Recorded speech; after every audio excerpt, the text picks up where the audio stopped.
Modern যুগের ছেলেটির সাথে প্রাচীনকালের একটি মেয়ের যোগাযোগ হয় এক জাদুই আয়নার মাধ্যমে। অত্যাচারিত মেয়েটিকে কিভাবে মডার্ন জিনিস দিয়ে প্রতিশোধ নিতে সাহায্য করবে ছেলেটা, সে কি পারবে প্রাচীনকালে গিয়ে মেয়েটির সাথে দেখা করতে? সেই নিয়ে আজকে একটা মজাদার টাইম ট্রাভেল ড্রামা এক্সপ্লেন করব। তাহলে চলো শুরু করা যাক। আর শুরু করার আগে তোমরা কিন্তু সাবস্ক্রাইব করতে একদম ভুলো না। ড্রামার প্রথম দৃশ্যে আমরা লুই পরিবারের দৃশ্য দেখতে পাই এবং সেখানে আমরা আমাদের প্রধান চরিত্র চেরিকে দেখতে পাই। চেরির সাথে আমরা তার একজন কর্মচারী চুই চুইকেও দেখতে পাই এবং আমরা দেখতে পাই যে চেরির উপর অপর একটি মেয়ে রাইলি খুবই অত্যাচার করছিল। রাইলি চুই চুইকে বলে ওঠে যে ওই আয়নাটা ভালো করে ধরো, আমিও চাই যে চেরি দেখুক আজকে ওর সাথে কি হবে। ওর ওই চেহারা নিয়ে ও কোন সাহসী রাজকুমার আনকে পটাতে যায়। এবার অপর দিকে আমরা দেখতে পাই আমাদের অপর প্রধান চরিত্র ফ্রেডিকে, যে কিনা মডার্ন যুগের একজন বাসিন্দা ছিল। এবার ফ্রেডি তো বাইরে থেকে ফিরে তার ঘরে চিল করছিল এবং তখনই তার নজর যায় তার বেড সাইড টেবিলে রাখা একটা প্রাচীন আয়নার দিকে। এবার ফ্রেডি তখনই মনে মনে ভাবে যে এই আয়নাটা আমার দাদু আমাকে মারা যাওয়ার সময় দিয়ে গেছিল। আমাকে বলেছিল যে এটা নাকি খুবই মূল্যবান একটা জিনিস, কিন্তু এই পুরোনো আয়নাটা কোন অ্যাঙ্গেল দিয়ে মূল্যবান সেটা আমি আজ অব্দিও বুঝলাম না। এবার এইটা যখন ফ্রেডি বলছিল তখনই হঠাৎ আয়নায় আঙুল লেগে তার আঙুলটা একটু কেটে যায় এবং রক্তের এক বিন্দু সেই আয়নায় গিয়ে পড়ে এবং আয়নার মধ্যে যে ক্ষমতাটি ছিল সেটি অন হয়ে যায় এবং ফ্রেডি তখনই সেই আয়নার মাধ্যমে প্রাচীন কালের চেরিকে দেখতে পায় এবং ফ্রেডি দেখতে পায় যে চেরির সাথে কি কি হচ্ছে। এবার আমরা দেখতে পাই যে রাইলি তো তখন চেরির ওপর অত্যাচার করছিল, যে তোমার এত সাহস কি করে হয় যে তুমি তোমার এই মুখ নিয়ে রাজকুমারের সামনে গেছ। আসলে রাইলি ছিল এই পরিবারের কর্তা, অর্থাৎ মার্কুইজ লুইয়ের প্রিয় উপপত্নী ইউ এর মেয়ে এবং চেরি ছিল মার্কুইজ লুইয়ের অপর উপপত্নী লিনের মেয়ে। এবার যেহেতু মার্কুইজ লুই লিনকে অতটা পছন্দ করতো না, অর্থাৎ চেরির মাকে অতটা পছন্দ করতো না, তাই চেরিকে সবসময় এখানে অত্যাচারিত হতে হতো। এবার তখনই সেখানে হাজির হয় মার্কুইজ লুইয়ের প্রিয় উপপত্নী ইউ, অর্থাৎ কিনা রাইলির মা, এবং সে তো বলে ওঠে যে তোমার এত সাহস হয় কি করে, তুমি রাজকুমারের কাছে গেছিলে। এবার চেরি তো তখনই উপপত্নী ইউ এর পা জড়িয়ে বলে যে আমাকে ক্ষমা করো, আমি আসলেই তাকে ইমপ্রেস করার জন্য সেখানে যাইনি।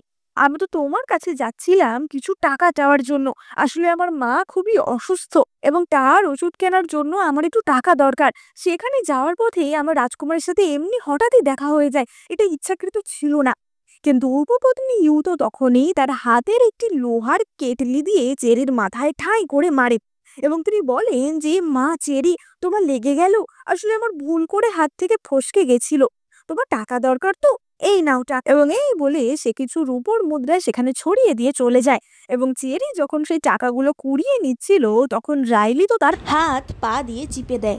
এবার এই সমস্ত দৃশ্য আয়নার মাধ্যমে ফ্রেডি সসেজ খেতে খেতে দেখছিল এবং ফ্রেডি তো মনে মনে ভাবছিল যে ইস, এইটুকু মেয়েটাকে ওরা এইভাবে অমানবিক অত্যাচার করছে, আমি যদি থাকতাম তাহলে ওদেরকে মজা দেখিয়ে দিতাম। এবার অপরদিকে আমরা দেখতে পাই যে চেরি তো মার খেয়ে ঘরে চলে আসে এবং তার কর্মচারী চুই চুই তাকে বলে যে ম্যাডাম, আপনি গিয়ে এক্ষুনি মার্কুইস লুইয়ের কাছে কেন এটা নিয়ে অভিযোগ করছেন না। এবং চেরি বলে যে করেও কোনো লাভ নেই, এর আগেও আমি করার চেষ্টা করেছি, কিন্তু বাবা উপপত্নী ইউকে প্রচন্ড বেশি ভালোবাসে, তাই জন্য আমার কথা কখনোই শুনবে না। তবে এই যে কটা টাকা পেয়েছি এগুলো দিয়ে মায়ের জন্য কিছু ওষুধ কিনতে পারবো আর কষ্ট সৃষ্টি এই শীতকালটা যেন কাটিয়ে দিতে পারি। চেরি মনে মনে ভাবে যে মা, তোমার আর আমার এই অবস্থার জন্য এই বাড়ির প্রত্যেকটা লোক দায়ী, এদেরকে আমি ছাড়বো না। এবার ফ্রেডি তো ওপর দিকে মনে মনে ভাবে যে ইস, মেয়েটার বয়স হয়তো আমার থেকে 1-2 বছরেরই কম হবে। এই বয়সের মেয়েরা মডার্ন যুগে স্কুলে পড়াশোনা করে আর এই মেয়েটাকে কি কি না করতে হচ্ছে। এবং এইসব ভাবতে ভাবতে সে তার হাতের সসেজটা আয়নার উপর রেখেছিল এবং সে কিছুক্ষণ পরেই দেখে যে সসেজটা গায়েব হয়ে গেছে, কারণ সসেজটা তখন আয়নার মাধ্যমে টাইম ট্রাভেল করে চেরির কাছে চলে গেছিল। এবার চেরি তো সেটা দেখে ভাবে যে এটা আবার অদ্ভুত জিনিস কোথা থেকে এলো, কিন্তু গন্ধটা তো বেশ ভালোই লাগছে, একটু খেয়ে দেখি তো। এবং সে সেটা খেয়ে দেখে বুঝতে পারে যে এটা তো বেশ সুস্বাদু একটা খাবার। আসলে চেরিরা তো ভালো করে খেতেও পেত না, কারণ সে এবং তার মা এই বাড়িতে সবসময় অবহেলিত হতো। এবার অপরদিকে ফ্রেডিও বুঝতে পারে যে এই আয়নার মাধ্যমে সে জিনিসপত্র ওইখানে পাঠাতে পারবে, এবং ফ্রেডি তখনই মনে মনে ঠিক করে নেয় যে চেরি, তুমি কোনো চিন্তা করো না, তোমাকে আমি সাহায্য করব এই শয়তানদের থেকে বদলা নিতে, কিন্তু তার আগে তোমাকে একটু খাইয়ে দাইয়ে ভালো করে নিতে হবে। এবং সে সঙ্গে সঙ্গে তার ঘরে যে সমস্ত স্ন্যাক্স রাখা ছিল সেগুলো চেরির কাছে পাঠিয়ে দেয়, যার মধ্যে কিনা চা ছিল এবং নানা রকমের কেকও ছিল। এবং তখনই ফ্রেডির মনে পড়ে যে চেরির তো মাথায় চোট লেগেছিল, এবং ফ্রেডি তার মেডিসিন বক্সে থাকা ব্যান্ডেড এবং মলমও চেরির কাছে পাঠিয়ে দেয়। এবার ফ্রেডি তো কাপের গায়ে ইনস্ট্রাকশন লিখে দিয়েছিল যে গরম জল ঢেলে এই চা পাউডার মেশালেই চা তৈরি হয়ে যাবে, এবং চেরি সেই ইনস্ট্রাকশন অনুযায়ী চা বানিয়ে খায়। এবং শীতকালে গরম গরম চা খেতে চেরির তো খুবই ভালো লাগে। অপরদিকে আমরা দেখতে পাই ফ্রেডিকে। ফ্রেডি তো মনে মনে ভাবছিল যে ইয়েস, আমি হচ্ছি সেই চোজেন ওয়ান, আমি হচ্ছি চেরির সেভিয়ার। সুতরাং আজ থেকে চেরির সমস্ত দায়িত্ব আমার, তাকে এই নরক থেকে আমি বাঁচাবো। এবং ফ্রেডি একটা স্টিকি নোটপ্যাডে একটা নোট লিখে চেরিকে পাঠিয়ে দেয় যে আমি হচ্ছি স্বর্গের একজন দূত, এবং আমি তোমাকে সাহায্য করতেই এই সমস্ত পাঠাচ্ছি। এবং চেরিও ভাবে যে সত্যিই তো, না হলে ম্যাজিক্যালি এই জিনিসগুলো কি করেই বা আসছে, নিশ্চয়ই স্বর্গের কোনো দূতই তাকে সাহায্য করছে। অপরদিকে ফ্রেডি তো ততক্ষণে অনলাইনে চেরির জন্য আরো বেশ কিছু জিনিস অর্ডার করে দিয়েছিল। এবং ফ্রেডি তখনই ভাবে যে চেরি তো একটু বোকাশোকা আছে, এই সমস্ত সাংসারিক কূটনীতি সে খুব একটা বোঝে না, তাহলে চেরিকে কি করে সাহায্য করা যেতে পারে। এবং ফ্রেডি তখনই এই ধরনের কিছু চাইনিজ কমিক্স বুক চেরিকে পাঠিয়ে দেয়, যেখান থেকে কিনা চেরি এই সমস্ত সাংসারিক কূটনীতি শিখতে পারবে, এবং যাতে তাকে পরবর্তীতে আর কেউ বুলি করতে না পারে। এবার আমরা পরের দিনের দৃশ্য দেখতে পাই, এবং আমরা দেখতে পাই যে চেরির ঘরের সামনে এসে উপপত্নী ইউ এর একজন কর্মচারী বাই চেরিকে ডাকে।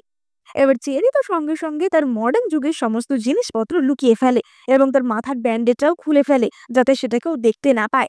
এবং চেরি গিয়ে বাইকে জিজ্ঞাসা করে যে কি হয়েছে। বাই বলে যে গতকাল উপপত্নী ইউ তোমাকে যে টাকাটা ধার দিয়েছিল সেটা তাকে এবার ফেরত দিতে হবে।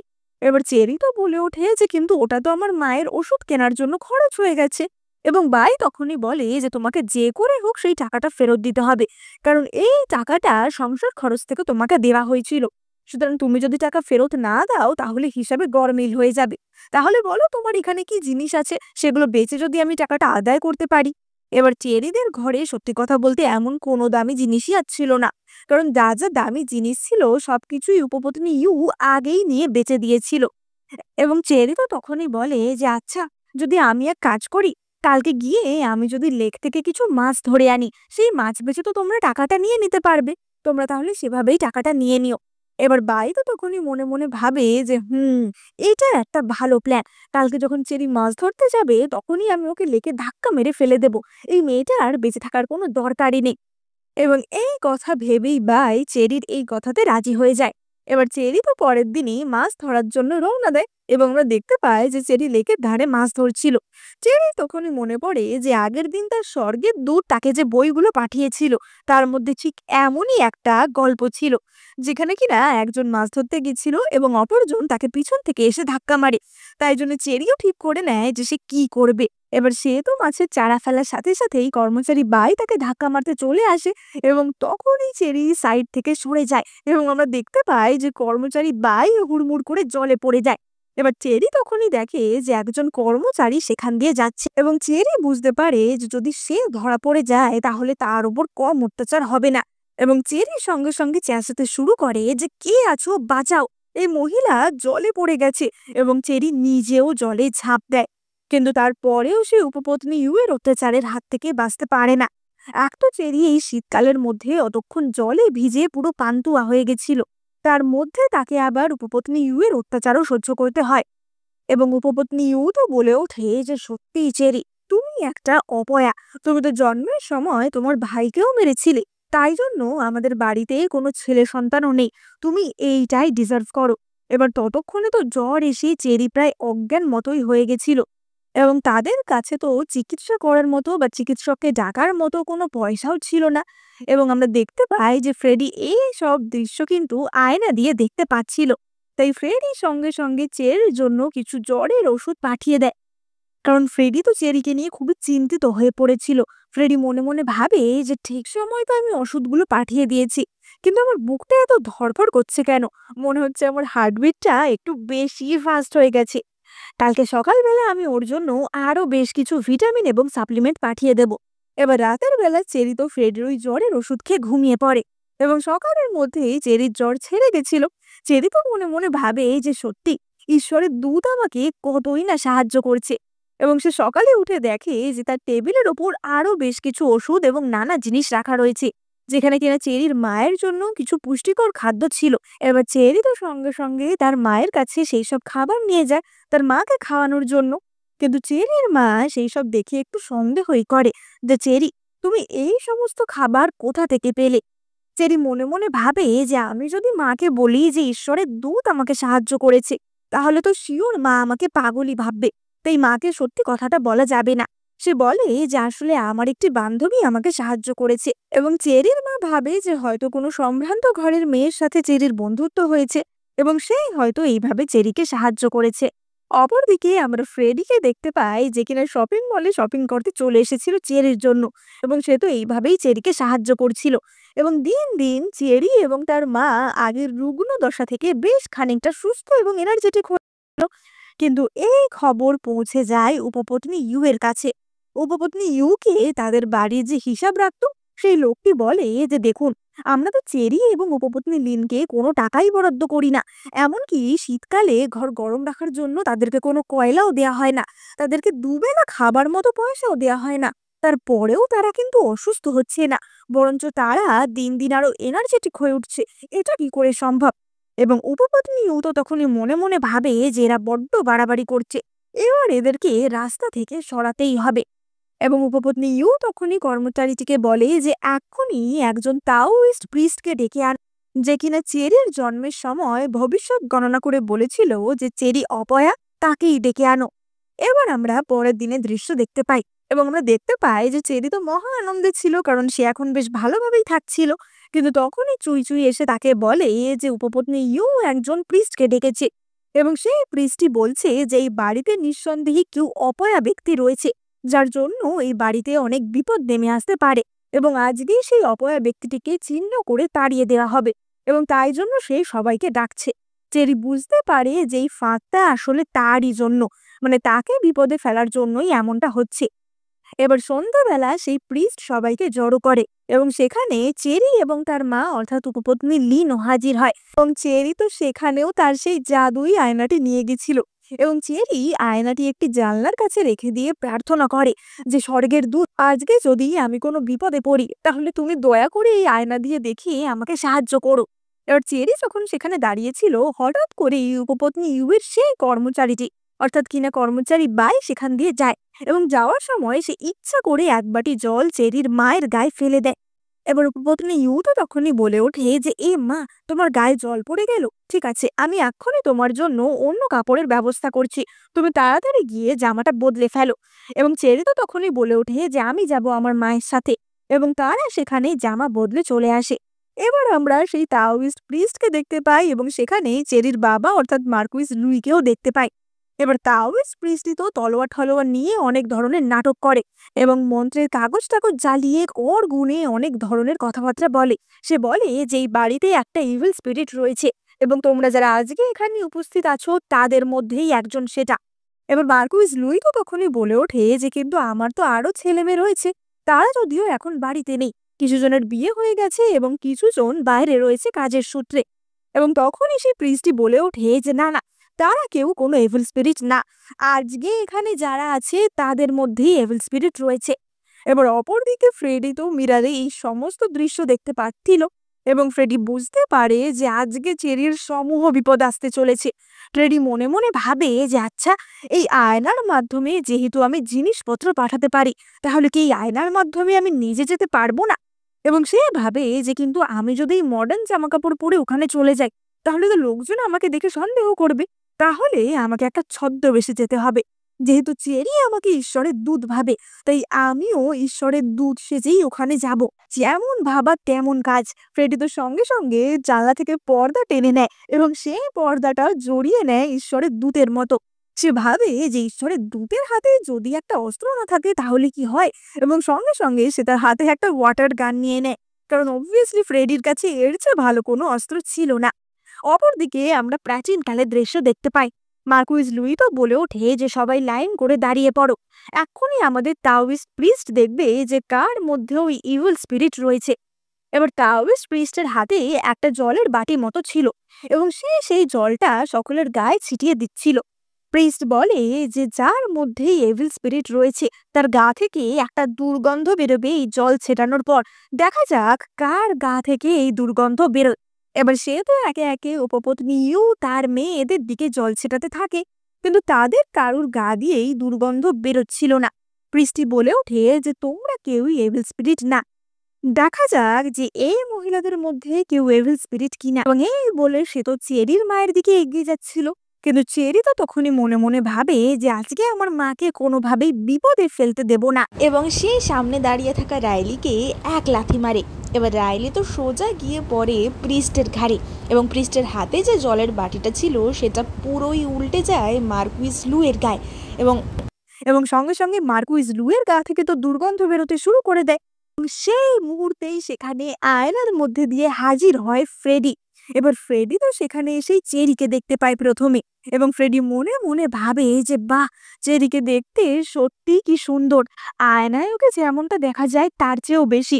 এবং চেরিও ফ্রেডিকে দেখে ভাবে যে এই অদ্ভুত পোশাক পরা ব্যক্তিটি কে, তাহলে কি এই আমার সেই আয়নার ঈশ্বরের দূত, তার মানে ঈশ্বরের দূত আমাকে বাঁচাতে এখানে এসেছে। এবার সবাই তো তখন ফ্রেডিকে দেখতে পায় এবং তারা বলে ওঠে যে এই অদ্ভুত পোশাক পরা লোকটা আবার কে, এবং চেরি বলে যে এটা হচ্ছে ঈশ্বরের দূত, আজকে এখানে যে অন্যায়টা হচ্ছে তার প্রতিবাদে ঈশ্বরের দূত এখানে এসেছে। এই প্রিস্টটা হচ্ছে আসলে একটা ঠকবাজ, এবং এই ঠকবাজকে শাস্তি দিতে ঈশ্বরের দূত আজকে এসেছে। তোমরা সবাই ভালো করে দেখো যে দুর্গন্ধটা আমার বাবার গা থেকে বেরোচ্ছে, কিন্তু মার্কুইস লুই অর্থাৎ এই বাড়ির যে কর্তা সে কি কখনো এভিল স্পিরিট হতে পারে? এবার মার্কুইস লুইও তো মনে মনে ভাবে যে সত্যিই তো, আমি কি করে এভিল স্পিরিট হব, আমার মেয়ে কত ভালো, আমার হয়ে কত কথা বলছে। এবং চেরি তো তখনই খেলা পুরো ঘুরিয়ে দেয়, এবং ফ্রেডিও তো তখনই তার ওয়াটার গান দিয়ে প্রিস্টের চোখে একেবারে জলের ছিটা দিয়ে দেয়। ফ্রেডি বলে যে এই নাও আমার পবিত্র জল দিয়ে আমি তোমাকে এক্ষুনি অন্ধ করে দেব। এবার প্রিস্ট তো বিপদে পড়ে তখনই উপপত্নী ইউ এর নামটা ফাঁস করে দিচ্ছিল, কিন্তু তখনই উপপত্নী ইউ এর লোকেরা এসে প্রিস্টকে সেখান থেকে টেনে ধরে নিয়ে চলে যায়। এবার চেরির বাবা মার্কুইস লুই এবং বাকিরা তো ততক্ষণে ফ্রেডিকে ঈশ্বরের দূত ভেবেই নিয়েছিল, এবং তারা তো ফ্রেডির সামনে হাঁটু গেড়ে বসে পড়ে যে আপনাকে অনেক অনেক ধন্যবাদ এই ঠকবাজের হাত থেকে আমাদের বাঁচানোর জন্য। কিন্তু তখনই হঠাৎ ম্যাজিক্যালি ফ্রেডি আবারও মডার্ন টাইমে ফিরে আসে, মানে সে বেশিক্ষণ পাস্টে থাকতে পারে না। এবার ফ্রেডি তো মনে মনে ভাবে যে এটা কি হলো, আমি তো এখন ফেরত আসতে চাইনি, তাহলে আমি ফেরত চলে এলাম কি করে। এবং সে ঘড়িতে সময় দেখে, সে দেখে যে সে যে টাইমে গেছিল সেই টাইমেই ফিরে এসেছে, অর্থাৎ প্রাচীনকালে যে সময়টা সে কাটিয়েছে সেটা কিন্তু বর্তমান সময় অর্থাৎ মডার্ন যুগে অতিবাহিত হয়নি। এবার অপরদিকে আমরা আবারও প্রাচীনকালের দৃশ্য দেখতে পাই, এবং আমরা দেখতে পাই যে তখন যে চেরি তার মাকে জামা কাপড় চেঞ্জ করাতে নিয়ে গেছিল তখন আসলে কি হয়েছিল। আসলে উপপত্নী ইউ চেরির মায়ের জন্য যে জামাটা দিয়েছিল তাতে একটি বিশেষ ধরনের পাউডার ছিল, যেটার উপর জল ছেটালে সেই পাউডার থেকে বাজে গন্ধ বেরোবে, যাতে কিনা প্রমাণ করা যায় যে চেরির মাই হচ্ছে সেই এভিল স্পিরিট। কিন্তু চেরি সেটা আগেই সন্দেহ করেছিল, তাই জন্য সে তার মাকে ওই জামা পরতে দেয়নি, এবং সে তার মাকে অন্য জামা পরিয়েছিল, এবং সে সেই পাউডারটা ওই জামা থেকে তুলে নিয়ে কোনোভাবে চালাকি করে তার বাবার গাতেই ছড়িয়ে দিয়েছিল। আসলে চেরি মনে মনে জানতো সে যদি পাউডারটা উপপত্নী ইউ এর দিকে ছড়ায়ও তাহলেও তার বাবা কখনোই উপপত্নী ইউকে কোনো রকম শাস্তি দেবে না, কারণ তার বাবা উপপত্নী ইউকে এতটাই পছন্দ করে। তাই চেরি ইচ্ছা করে সেটা তার বাবার গাতেই ছিটিয়ে দিয়েছিল, যাতে দোষটা তার বাবার দিকেই হয়। আসলে নিজের উপর পড়লে তখনই আসলে মানুষ বোঝে। এবার অপরদিকে আমরা ফ্রেডিকে দেখতে পাই। ফ্রেডি তো ভাবছিল যে আমি তো কোনো টাইম লিমিট ছাড়াই প্রাচীনকালে থাকতে চাই, কিন্তু আমি তাহলে থাকতে পারছি না কেন, কিছু কি গন্ডগোল রয়েছে? এবং সে তখনই মন দিয়ে তার আয়নাটা লক্ষ্য করে। ফ্রেডি দেখে যে তার আয়নার পিছনে একটা জায়গা রয়েছে যেখানে কিনা একটা পাথর বসানোর মতো জায়গা রয়েছে, যেই পাথরটা কিনা সে চেরির আয়নাতে দেখেছিল, কিন্তু তার আয়নাতে এই পাথরটা মিসিং। এবার ফ্রেডি তো সঙ্গে সঙ্গে পরের দিন একটা অ্যান্টিক স্টোরে যায় এই আয়নাটার পিছনে লাগানোর জন্য একটা স্টোন খুঁজে পাওয়ার জন্য। এবার অ্যান্টিক স্টোরের লোকটি তো বলে যে এই আয়নাটা এটা তুমি কোথায় পেলে, এটা তো প্রাচীনকালের খুবই বিখ্যাত একটা জিনিস মনে হচ্ছে, এটার জন্য পাথর? হ্যাঁ, আমার কাছে পাথর রয়েছে বটে। এবং সে ঠিক ওই লাল পাথরটাই খুঁজে বার করে, কিন্তু এই পাথরটা সে তো কখনোই ফ্রিতে দিত না, এবং এই পাথরটার জন্য লোকটি প্রায় 1 লাখ টাকা চায়। এবার ফ্রেডির কাছে এত টাকা তো ছিল না, এবং ফ্রেডি তখনই বাইরে গিয়ে তার বন্ধুর কাছ থেকে টাকা ধার চায়। কিন্তু এত টাকা তাকে কেই বা ধার দেবে, এবং ফ্রেড তাই সেখান থেকে চলে যাচ্ছিল। কিন্তু তখনই লোকটা ছুটতে ছুটতে সেখানে আসে এবং বলে যে দেখো, আমি তোমাকে পাথরটা দিতে পারি, কিন্তু তোমার কাছে যেমন এই প্রাচীনকালের আয়নাটা রয়েছে, তেমন কি প্রাচীনকালের অন্য কোনো জিনিস রয়েছে, যেমন কাপ প্লেট বা কোনো ধরনের পেন্টিং? তাহলে সেটার বদলে আমি তোমাকে স্টোনটা দিতে পারি। এবং ফ্রেডি তখনই মনে মনে ঠিক করে নেয় যে এই সাহায্যটা সে চেরির থেকেই চাইবে। অপরদিকে আমরা চেরি এবং তার মাকে দেখতে পাই, এবং আমরা দেখতে পাই যে এত বছর পর তার বাবা তাদের ওপর একটু প্রসন্ন হয়েছিল, কারণ আগের দিন চেরি এবং তার মা মার্কুইজ লুইকে সাপোর্ট করেছিল, এবং তার জন্যই মার্কুইজ লুই পুরস্কার স্বরূপ চেরিদেরকে রৌপ্য মুদ্রা এবং বেশ কিছু গয়না পাঠায়। এবার চেরি তো মনে মনে ভাবছিল যে এই সবকিছুই সম্ভব হয়েছে কেবলমাত্র সেই ঈশ্বরের দূতের জন্য। এবং তখনই সে তার ঘরে এসে একটা নোট দেখতে পায়, যেখানে ফ্রেডি লিখেছিল যে আমি তোমাকে এত সাহায্য করলাম, তার বদলে আমারও কিন্তু একটা উপহার চাই। তুমি আমাকে তোমার একটা কাপ পিরিচ বা এই ধরনের কিছু পাঠাও। এবং কিছুক্ষণের মধ্যেই চেরি তো তার একটা কাপের সেট সেখানে পাঠিয়ে দেয়, এবং ঐতিহাসিক বস্তু হিসাবে এটার মূল্য তো বেশ অনেকটাই ছিল। অপরদিকে আমরা দেখতে পাই যে চেরি মার্কুইজ লুইয়ের সাথে কথা বলতে এসেছিল, এবং মার্কুইজ লুই তো চেরির থেকে তার মায়ের খোঁজ খবরও নেয়। মার্কুইজ লুই বলে যে চেরি, সত্যি আমি অনেকদিন তোমাদেরকে এইভাবে নেগলেক্ট করেছি, যেটা আমার উচিত হয়নি। এবার থেকে আমি আর তোমাদের কোনো রকম কষ্ট পেতে দেব না। এবার চেরির তো এই কথা শুনেই চোখে জল চলে আসে, এবং মার্কুইজ লুই তখনই মনে মনে ভাবে যে উফ, এদেরকে যেহেতু আমি কখনো আদর যত্ন দিইনি, একটুতেই এরা দেখছি একদম গলে যায়। তাহলে আমাকে উপপত্নী লিনকে আর একটু তোয়াজ করে রাখতে হবে, যাতে আমি তাকে আরো বেশি ভালোভাবে কন্ট্রোল করতে পারি। আসলে মার্কুইজ লুই একদমই ম্যানুপুলেটিভ এবং হাওয়াসি একটা লোক ছিল, যে কিনা এইসব ছাড়া আর কিছুই ভাবতে পারতো না। এবার চেরি তো তার বাবার কথা শুনে খুবই ইমোশনাল হয়ে যায়, এবং চেরি তার বাবাকে জড়িয়ে ধরে কেঁদেই ফেলে। এবং তার বাবা বলে যে চেরি, ঠিক আছে, আজ থেকে আমি তোমাকে পড়াশোনা করার অনুমতি দিচ্ছি। তুমিও এবার থেকে রাইলির সাথে প্রাইম মিনিস্টারের বাড়িতে গিয়ে অন্যান্য মেয়েদের সাথে পড়াশোনা শিখতে পারবে। এবং চেরি তো এই কথা শুনে খুবই খুশি হয়। অপরদিকে আমরা উপপত্নী ইউ এবং তার মেয়ে রাইলিকে দেখতে পাই, যারা তো এই খবর পেয়ে ভীষণই রেগে গেছিল, এবং তারা ঠিক করে যে কোনোভাবেই চেরিকে পড়াশোনা শিখতে দেওয়া যাবে না। অপরদিকে আমরা মডার্ন যুগে ফ্রেডিকে দেখতে পাই। এবার ফ্রেডি তো সেই কাপ নিয়ে আবারও অ্যান্টিক স্টোরে যায়, এবং সেটার বদলে স্টোনটা চায়। এবার অ্যান্টিক স্টোরের লোকটি তো কাপ দেখে একটু চমকে যায়, কারণ প্রায় 1000 বছর আগের একটা কাপ এখনো নতুনের মতো রয়েছে, এটা কি করে সম্ভব? এবং ফ্রেডি বলে ওঠে যে আরে, আমার বাড়িতে এটা খুব যত্নে রাখা ছিল, তাই জন্যই নতুনের মতো রয়েছে। এবং সেই কাপের বদলে ফ্রেডিকে লোকটি ওই স্টোনটি দিয়ে দেয়। এবার ফ্রেডি তো সেই স্টোনটি নিয়ে সেই আয়নায় লাগায়, এবং ফ্রেডি বুঝতে পারে যে এবার সে আর কোনো টাইম লিমিট ছাড়াই প্রাচীনকালে টাইম ট্রাভেল করতে পারবে। এবং সে তো তখনই চেরির কাছে টাইম ট্রাভেল করে, এবং সে সোজা গিয়ে চেরির ঘাড়ে পড়ে। এবার চেরি তো সঙ্গে সঙ্গে লাফিয়ে ওঠে যে এটা কি হলো। কিন্তু এইবার কিন্তু ফ্রেডি আর তার স্বর্গের দূতের পোশাক পরেছিল না, সে তো তার হাফ প্যান্ট আর গেঞ্জি পরেছিল। এবং চেরি মনে মনে ভাবে যে হঠাৎ করে স্বর্গের দূত এই কি পোশাক পরেছে। এবং ফ্রেডি তো মনে মনে ভাবে যে যতই হোক আমি স্বর্গের দূত, আমাকে এখন সিরিয়াস সিরিয়াস কথা বলতে হবে। কিন্তু তখনই হঠাৎ সেখানে চেরির মা চলে আসে। এবার চেরি তো সঙ্গে সঙ্গে ফ্রেডিকে তার লেপের তলায় লুকিয়ে ফেলে, যে আমার মা যদি তোমাকে দেখে তাহলে সে কিন্তু প্রচন্ড চমকে যাবে, তুমি তাড়াতাড়ি লেপের তলায় লুকিয়ে পড়ো। এবার উপপত্নী লিন তো এসে বলে যে কি ব্যাপার চেরি, এত রাত হয়ে গেল, তুমি এখনো ঘুমাওনি কেন? তুমি আয়না নিয়ে কি খেলা করছো এত রাত অব্দি? দাও, আয়নাটা আমায় দাও। এবং এই বলে উপপত্নী লিন চেরির সেই আয়না নিয়ে সেখান থেকে চলে যায়।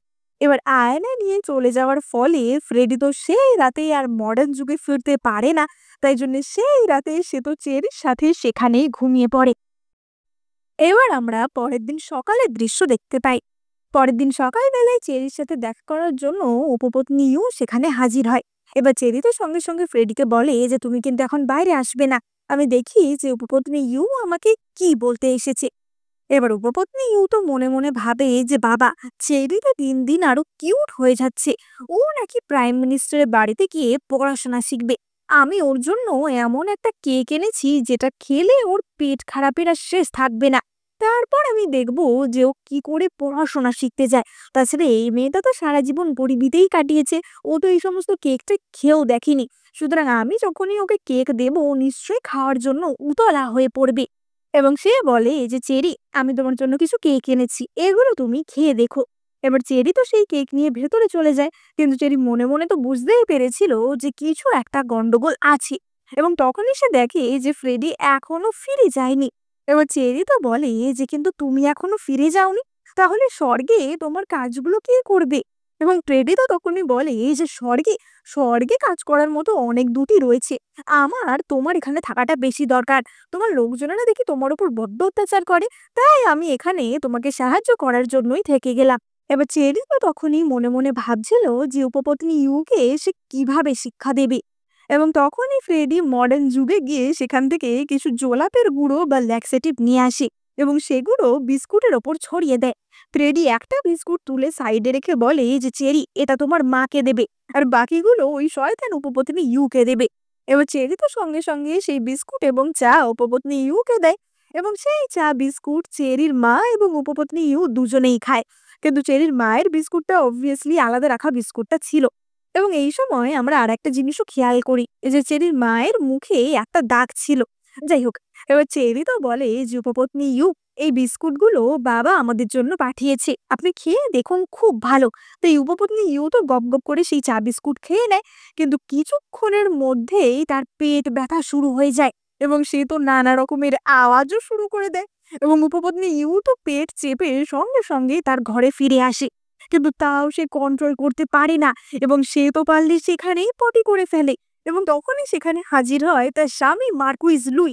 এবার মার্কুইজ লুই তো বলে ওঠে যে, "ইউ, তোমার ঘর থেকে এটা কি বিচ্ছিরি গন্ধ বেরোচ্ছে? তোমার কি হয়েছে বলো তো?"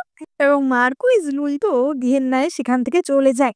এবং রাইলি তো এইসব দৃশ্য দেখে বুঝতে পারে যে গন্ডগোলটা চেরি করেছে এবং সে আবারও কিছু শয়তানি করার প্ল্যান করে নেয়। অপরদিকে আমরা চেরি এবং ফ্রেডিকে দেখতে পাই। এবার চেরি তো সেই নিয়ে খুবই মজাতে ছিল যে সে উপপত্নী ইউকে একটা সঠিক শিক্ষা দিতে পেরেছে। এবং ফ্রেডি তো তখনই তাকে বুদ্ধি দেয় যে, "দাঁড়াও, এটা তো সবে প্রথম ধাপ। এরপর আমি তোমাকে শুয়োরের খাবার তৈরি করা শেখাবো, যেটা কিনা ওই উপপত্নী ইউকে খাওয়ালে দিন দিন মোটা হয়ে ফুলতে থাকবে ও।" এবার তখনই তো চেরির কাছে ডাক আসে যে তার বাবা তাকে ডেকে পাঠিয়েছে। চেরি বুঝতে পারে যে ওই পেট খারাপ নিয়ে উপপত্নী ইউ নিশ্চয়ই কিছু একটা নালিশ করেছে। এবার চেরি তো গিয়ে বলে যে, "বাবা, তুমি আমাকে ডেকে পাঠিয়েছো কেন?" এবং মার্কুইস লুই তো তখনই বলে ওঠে যে, "এই কথা জিজ্ঞাসা করার সাহসও এখনো তোমার আছে? উপপত্নী ইউ এর হঠাৎ তোমাদের ঘর থেকে এসেই এত পেট ব্যথা শুরু হলো কেন? সত্যি করে বলো যে তুমি কি করেছো?" এবং চেদি তো তখনই বলে ওঠে যে, "বাবা, আমি ভেবেছিলাম যে ওই তাওয়িস্ট প্রিস্টের ঘটনার পর মনে হয় তুমি আমার আর আমার মাকে ভুল বোঝা বন্ধ করে দেবে। কিন্তু আমি বুঝতে পারিনি যে তুমি এখনো আমাদের ওই এক চোখেই দেখো। তুমি যদি চাও তাহলে আমাকে মেরেই ফেলো। এইভাবে আস্তে আস্তে ধীরে ধীরে কষ্ট দিয়ে মেরো না।" এবার এইসব কথা শুনে মার্কুইজ লুই তো বলে ওঠে যে, "কি বলছোটা কি তুমি? তোমাকে আমি কি জিজ্ঞাসা করেছি তার উত্তর দাও।" এবং চেরি তখনই বলে যে, "কি উত্তর দেব বাবা? তুমি যে বিস্কুটগুলো পাঠিয়েছিলে আমি তো সেগুলোই উপপত্নী ইউকে খেতে দিয়েছিলাম। তাহলে সে অসুস্থ হলে তার দায় কি আমার?" এবার চেরির মা তো তখনই বলে ওঠে যে, "কিন্তু ওই একই চা বিস্কুট তো আমিও খেয়েছি। আমার তো কোনো রকমের অসুস্থতা হয়নি। তাহলে চেরি এতটুকু মেয়ে হয়ে এমন কি বা করতে পারে?" এবং মার্কুইজ লুই তখনই ভাবে যে হ্যাঁ, ঠিকই। তার মানে উপপত্নী ইউই নিশ্চয়ই তার কাছে মিথ্যা মিথ্যা নালিশ করেছে। এটা কোনো একটা ভুল বোঝাবুঝি। এবং মার্কুইজ লুই তাদেরকে কোনো রকম শাস্তি ছাড়াই সেখান থেকে যেতে দেয়। এবার চেরি এবং চেরির মা ঘরে ফিরে আসে এবং চেরির মা বলে ওঠে যে, "চেরি, আমাকে ক্ষমা করো। ছোটবেলা থেকে তোমার এই দুর্দশার জন্য আমিই দায়ী। ছোটবেলা থেকে তোমাকে পড়াশোনাও শেখাতে পারিনি। আর আমার এই মুখটা নষ্ট হয়ে যাওয়ার কারণে তোমার বাবার থেকে আমি আরো দূরে চলে গেছি। সে সবসময় তার ওই উপপত্নী ইউকেই বেশি ভালোবাসে। তার জন্য সবসময় তোমাকে কষ্ট করতে হয়েছে। আমার মনেও নেই যে আমি কোথায় বড় হয়েছি আমার বাবা-মাকে। আমি তোমাকে এত কষ্ট দিতে চাইনি।" এবার চেরি তো তখনই বলে ওঠে যে, "মা, তুমি এইসব নিয়ে কিচ্ছু ভেবো না। আমি জানি যে বাবা ওদের দুজনকেই সবসময় বেশি পছন্দ করে। সেটা তো আর রাতারাতি বদলে যাবে না। আমি আমার বাবার মেয়ে হলেও এত বছর ধরে আমি তো দেখছি। তাকে হয়তো আমি এই ১০-১৫ বছরে কয়েকবারই দেখেছি। তার প্রতি আমার কোনো ভালোবাসাই নেই। কারণ সে তো ছোটবেলা থেকে আমার প্রতি কোনো দায়িত্বই পালন করেনি, আমাকে ভালোবাসেনি। তাই এই নিয়ে তোমাকে কষ্ট পেতে হবে না। এবার চেরির মা তো তখনই তার মুখের দাগটা দেখিয়ে বলে যে আমার মুখে যদি এই দাগটা না থাকতো তাহলে হয়তো তোমার বাবা আমাকে ভালোবাসতো, তাহলে হয়তো তোমার জন্য তোমার বাবার মত পরিবর্তন হয়ে যেত। এবং চেরি তো তখনই ফ্রেডির কাছ থেকে নিয়ে সে একটি কনসিলার তার মাকে দেয়, যে কনসিলারের সাহায্যে উপপত্নী লিন সেই কাটা দাগটা লুকাতে পারে। এবং উপপত্নী লিন ঠিক করে যে সে চেরির বাবা অর্থাৎ মার্কুইস লুইকে গিয়ে কোনোভাবে ইমপ্রেস করার চেষ্টা করবে, যাতে মার্কুইস লুই চেরিকে আবারও স্কুলে যাওয়ার সুযোগ দেয়, তাকে যেন পড়াশোনা করার সুযোগটুকু অন্তত দেয়। এবার আমরা দেখতে পাই অপরদিকে ফ্রেডি তো চেরির কাছে ফিরে এসেছিল আবার রাতের বেলা, এবং ফ্রেডি চেরির জন্য আইপ্যাড নিয়ে এসেছিল, যেই আইপ্যাডে সে এতদিনের সমস্ত রকমের হিস্ট্রি, জিওগ্রাফি, ম্যাথ এইসবের নলেজ ভরে রেখেছিল, যেটা দেখে কিনা চেরি কোনো স্কুলে না গিয়েও নিজে নিজে পড়াশোনা শিখতে পারবে। এবার অপরদিকে আমরা চেরির মা অর্থাৎ উপপত্নী লিনকে দেখতে পাই, এবং আমরা সেখানে মার্কুইস লুইকেও দেখতে পাই। এবার যেহেতু উপপত্নী ইউ এর এখন ভীষণই পেট খারাপ ছিল এবং মার্কুইস লুই উপপত্নী ইউ এর ঘরে যেতে পারছিল না, তাই মার্কুইস লুই এখন চেরির মায়ের সাথেই রোম্যান্স করবে বলে ঠিক করে। মানে যেমনটা তোমাদের বলেছিলাম, মার্কুইস লুই একটা হাওয়াসি লোক ছিল, যার কাছে বিয়েতে ভালোবাসা, দায়িত্ববোধ এইসব কিছু থেকে খালি এই সমস্ত জিনিসই ম্যাটার করতো। এবং এই সব কিছুই চেরি বুঝতে পারে। চেরি ফ্রেডিকে বলে যে আমার মা ওই লোকটাকে একদমই পছন্দ করে না, সেটা আমি খুব ভালো করেই জানি, কিন্তু দুঃখের বিষয় হচ্ছে যে আমরা যে যুগে বসবাস করি সেখানে মহিলাদের কোনো ক্ষমতাই নেই, কেবলমাত্র স্বামীর মন জয় করতে পারলেই তাদের মনের ইচ্ছা পূরণ হবে। তাই আমার মা ইচ্ছার বিরুদ্ধে গিয়ে এই সমস্ত কাজ করছে। তো এটাই চাই না যে আমার বাবা আর মা একসাথে থাকুক, কিন্তু আমাদের কিছুই করার নেই। এবং ফ্রেডি তো তখনই বলে যে তুমি কোনো চিন্তা করো না, আমি তোমাকে সাহায্য করব, তারপর তুমি যেখানে ইচ্ছা সেখানে গিয়ে থাকতে পারবে। এবার আমরা পরের দিন সকালবেলা দৃশ্য দেখতে পাই। এবার হাওয়াসি মার্কুইস লুই তো উপপত্নী লিনের ওপর সন্তুষ্ট ছিল, তাই জন্য সে বলে যে ঠিক আছে, চেরিকে আমি কাল থেকে পড়াশোনা করার সুযোগ করে দেব, ও রাইলের সাথে প্রাইম মিনিস্টারের বাড়িতে গিয়ে পড়াশোনা শিখতে পারবে। এবং তখনই সেখানে হাজির হয় কর্মচারী বাই। কর্মচারী বাই তো চেঁচাতে থাকে যে মার্কুইস লুই, আপনি দয়া করে তাড়াতাড়ি উপপত্নী ইউ এর ঘরে আসুন, সে তো পটি করতে করতে মারাই যাচ্ছে এমন অবস্থা। এবং মার্কুইস লুই তাড়াতাড়ি সেই দিকে চলে যায়। এবার চেরি তো তখনই তার মায়ের কাছে আসে এবং বলে যে মা, আমার জন্য তোমাকে মনের বিরুদ্ধে গিয়ে এরকম করতে হচ্ছে, এটা আমার একদমই ভাল লাগছে না। এবং চেরির মা তো তখনই বলে ওঠে যে তুমি কোনো চিন্তা করো না, আমাদের তো আর কিছুই করার নেই, তাই না? এবং চেরি বলে যে কে বলেছে কিছু করার নেই, আমাদের কিছু না কিছু একটা করতেই হবে, তুমি কষ্ট পাও এমনটা আমি কখনোই হতে দিতে পারি না। এবার অপরদিকে চেরি আর ফ্রেডি তো ভাবছিল যে এই পরিস্থিতি থেকে উদ্ধার পেতে তারা কি করবে, এবং তারা আবারও সেই কমিক্স বুকগুলি পড়া শুরু করে, যেখানে কিনা এই রকমেরই ঐতিহাসিক গল্প লেখা ছিল। এবং এই সমস্ত গল্পের বই পড়েই তারা দুজনেই একটা আইডিয়া পায়। এবার আবারও আমরা সেই রাতের দৃশ্য দেখতে পাই, এবং আমরা দেখতে পাই যে মার্কুইস লুই তো আবারও উপপত্নী লিনের ঘরেই এসেছিল। এবং তখনই ফ্রেডি সেই ঘরের বাইরে কয়লা জ্বালিয়ে ঘরে এমন ধোঁয়া দেয় যে মার্কুইস লুই আর সেই ধোঁয়ায় থাকতে না পেরে সেখান থেকে চলে যায়, এবং সেই রাতের মতো উপপত্নী লিনে তো শান্তি হয়। অপরদিকে চেরি তো ফ্রেডির সেই আইপ্যাড থেকে সবকিছু খুবই ভালোভাবে শিখে নিচ্ছিল, এবং চেরি তো পারলে সারা রাত জেগে পড়াশোনা করছিল। ফ্রেডি সকালবেলা ঘুম থেকে উঠে দেখে যে চেরি রাতের মধ্যেই তার অর্ধেক ইতিহাস বই পড়ে নিয়েছে। এবং ফ্রেডি তো তখনই বলে যে চেরি, এত পড়াশোনা করছো তুমি এক রাতের মধ্যে? কিন্তু সারা রাত না ঘুমানোর জন্য চেরি তখনই সেখানে অজ্ঞান হয়ে পড়ে যায়। এবার ফ্রেডি তো তাড়াতাড়ি চেরিকে বিছানায় শুয়ে দেয়, এবং সে বুঝতে পারছিল না সে এবার কি করবে। এবং চেরি জ্ঞান ফিরতে দেখে যে তার চোখের সামনে ফ্রেডি, চুই চুই এবং তার মা দাঁড়িয়ে আছে। এবার এতদিন তো চেরির মা ফ্রেডি সম্বন্ধে জানতো না, এবং ফ্রেডি চেরিকে বলে যে তুমি কোনো চিন্তা করো না, আমি তোমার মাকে সব সত্যি কথা বলে দিয়েছি। এবং চেরির মা তো বলে ওঠে যে চেরি, তোমার ঘরে একটা ফেরি রয়েছে আর তুমি এই কথা এতদিন আমাদের বলনি। এই ফেরি তো তোমাকে এতদিন ধরে সাহায্য করছে, তাই ভাবি যে আমাদের সাথে এত ভালো কিছু কি করে হচ্ছে। এবং ফ্রেডি তখনই চেরিকে কিছু ইমিউনিটি বুস্টার দিয়ে বলে যেগুলো তাড়াতাড়ি খেয়ে নাও, তারপর আমাদের স্কুলেও যেতে হবে। যতই হোক আজকে প্রাইম মিনিস্টারের বাড়িতে পড়াশোনা করতে যাওয়ার প্রথম দিন। এবার অপরদিকে আমরা প্রাইম মিনিস্টারের বাড়িতে অর্থাৎ তাদের স্কুলের দৃশ্য দেখতে পাই, এবং সেখানে তো রাইলি আগে থেকেই পড়াশোনা করতো। এবং সেখানে আমরা প্রাইম মিনিস্টারের মেয়ে নিয়াংকেও দেখতে পাই। নিয়াং তো তখনই রাইলিকে বলে ওঠে যে, "তুমি কে? তুমি আমাদের সাথে পড়াশোনা করছো?" এবং রাইলি বলে যে, "কেন? আমি মার্কুইস লুইয়ের ২য় পত্নীর মেয়ে।" এবার নিয়াং তো তখনই বলে ওঠে যে, "মার্কুইস লুইয়ের ২য় মানে তুমিই সেই মেয়ে যে কিনা তার অপর বোনকে অত্যাচার করে?" এবার তখনই সেখানে চেরি এবং ফ্রেডিও হাজির হয় এবং আমরা দেখতে পাই যে ফ্রেডি তো সেখানে মেয়েদের পোশাক পরে এসেছিল। তা না হলে তো তাকে ঢুকতে দেওয়া হতো না। এবং চেরি তো তখনই বলে যে এদের মধ্যে ঝগড়া যখন লেগেই গেছে, আমরা আগুনে একটু ঘি ঢেলে দিই। এবং ফ্রেডি তখনই পর্দার আড়াল থেকে মেয়েদের গলা করে বলতে থাকে যে হ্যাঁ, এটা ওই মেয়েটা। আর ওর মা তো আগে শুঁড়িখানায় নাচ করতো। মানে সত্যিই উপপত্নী আগে শুঁড়িখানায় নাচ করতো।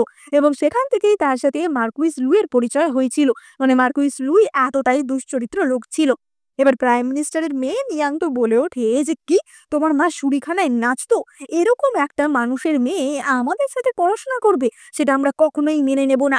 ওদিকে রাইলিও চেঁচাতে থাকে যে, "কি? তোমরা আমার মায়ের সম্বন্ধে এরকম বলছো? তোমাদের এত সাহস কি করে হয়?" এবং তাদের মধ্যে ধুমধুমার মারামারি লেগে যায়। কিন্তু এই মারামারির প্রভাব চেরির ওপর খুব একটা ভালো পড়ে না।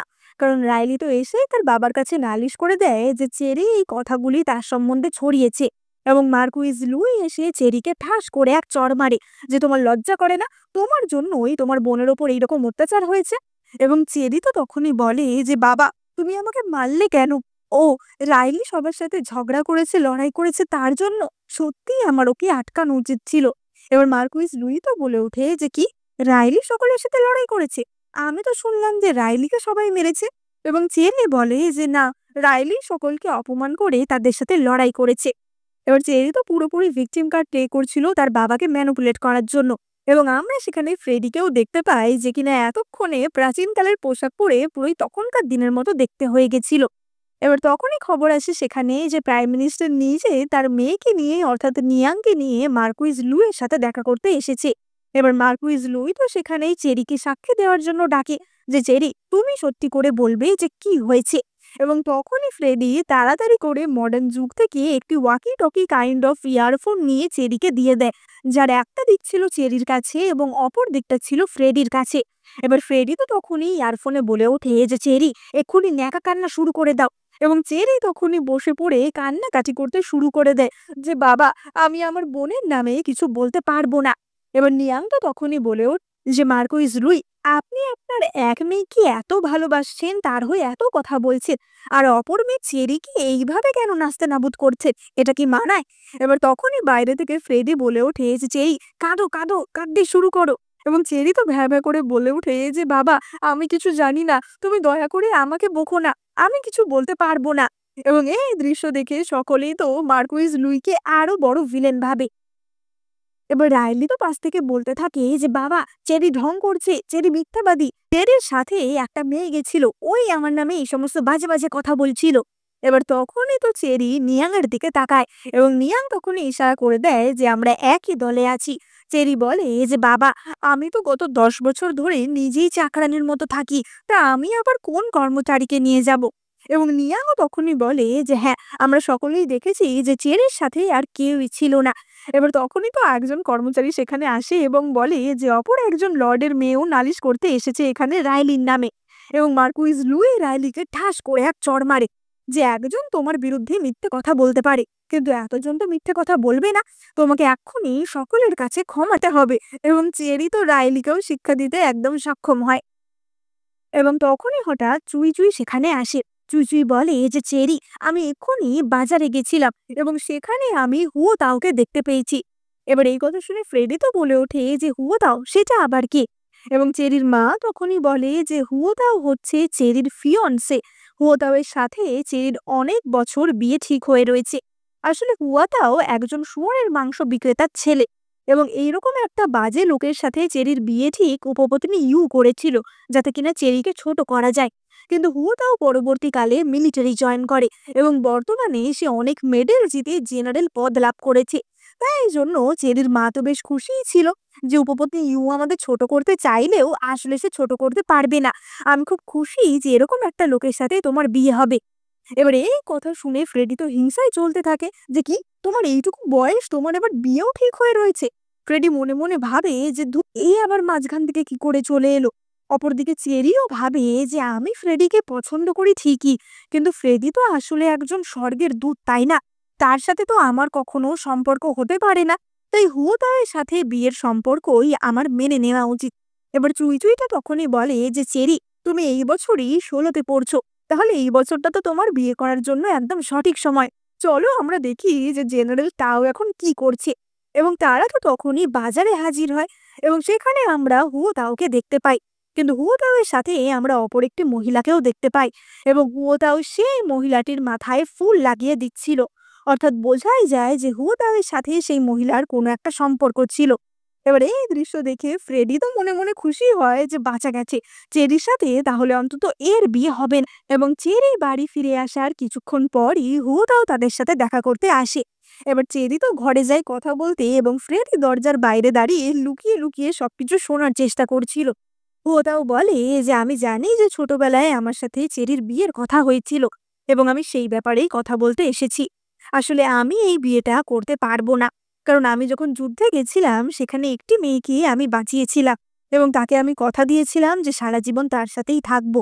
তাই জন্য চেরিকে আমি বিয়ে করতে পারবো না। তার জন্যই আমি চেরির কাছে ক্ষমা চাইতে এসেছি। এবার চেরি তো তখনই মনে মনে ভাবে যে ও, কথাটা শুনে আমার যে কি শান্তি লাগছে, আমি কি বলবো।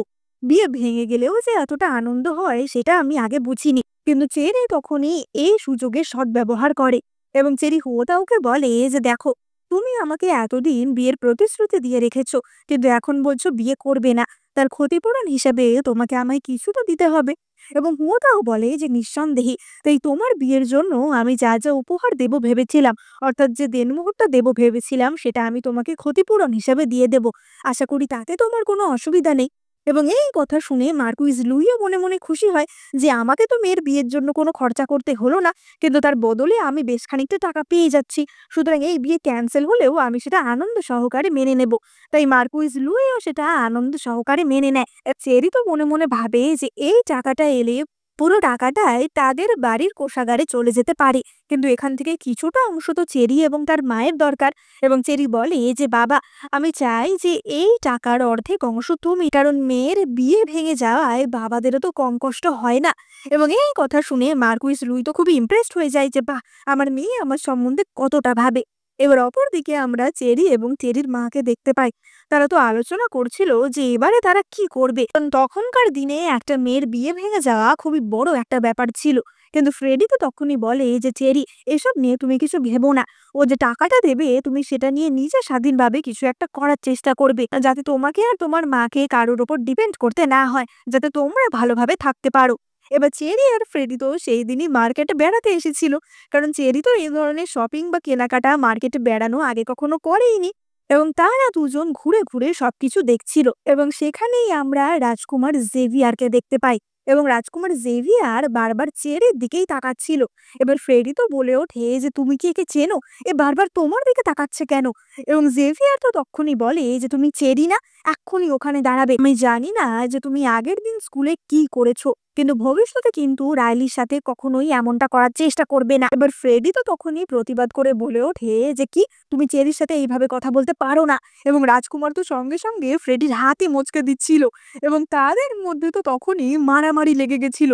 এবং টানাটানিতে তখনই ফ্রেডির কাঁধের কাছ থেকে জামা সরে যায় এবং জেভিয়ার সেখানে একটা জন্মদাগ দেখতে পায়। এবং জেভিয়ার তো তখনই বলে ওঠে যে পেই, তুমি আমার ভাই, আমার ছোট ভাই যে কিনা ছোটবেলাতে হারিয়ে গেছিল।